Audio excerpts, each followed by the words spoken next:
തെറ്റായ പ്രവണതകൾ തിരുത്താനുള്ള പ്ലീനങ്ങൾ ഫലം കണ്ടില്ലെന്ന് CPIM സംസ്ഥാന സമ്മേളനത്തിൽ വിമർശനം. PSC ശമ്പള പരിഷ്കരണം ആശാവർക്കർമാരുടെ സമരത്തിൽ എണ്ണയൊഴിക്കും പോലെ. ആശാവർക്കർമാരെ സമരത്തിലേക്ക് തള്ളിവിട്ടത് ആരോഗ്യമന്ത്രിയുടെ വീഴ്ച. സഹകരണ മേഖലയിൽ നടക്കുന്ന കൊള്ള തടയാൻ കൃത്യമായ മാർഗരേഖ വേണമെന്നും സമ്മേളനത്തിൽ പ്രതിനിധികൾ. മുഖ്യമന്ത്രി അവതരിപ്പിച്ച നവകേരള നയരേഖയിൽ ഇന്ന് ചർച്ച.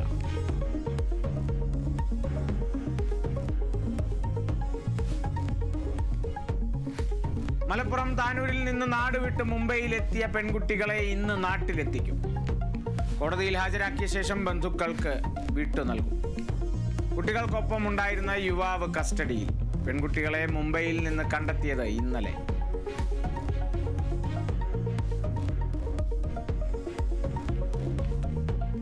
തിരുവനന്തപുരം വെഞ്ഞാറമൂട് കൂട്ടക്കൊലക്കേസിൽ പ്രതി അഫാനുമായുള്ള തെളിവെടുപ്പ് തുടരുന്നു. സ്വർണ്ണമാല പണയം വെച്ച സ്ഥാപനത്തിലും ചുറ്റിക വാങ്ങിയ കടയിലും എത്തിച്ച് തെളിവെടുപ്പ് നടത്തും. ഉച്ചയോടെ കോടതിയിൽ ഹാജരാകും.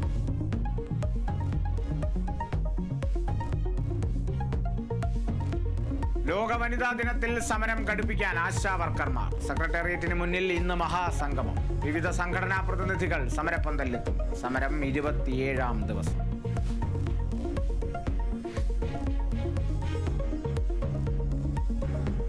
ഇന്ന് ലോക വനിതാ ദിനം. അവകാശങ്ങളും സമത്വവും ശാക്തീകരണവും എല്ലാ സ്ത്രീകൾക്കുമെന്ന് ഈ വർഷത്തെ സന്ദേശം. ലോകം മുഴുവൻ വിപുലമായ ആഘോഷങ്ങൾ.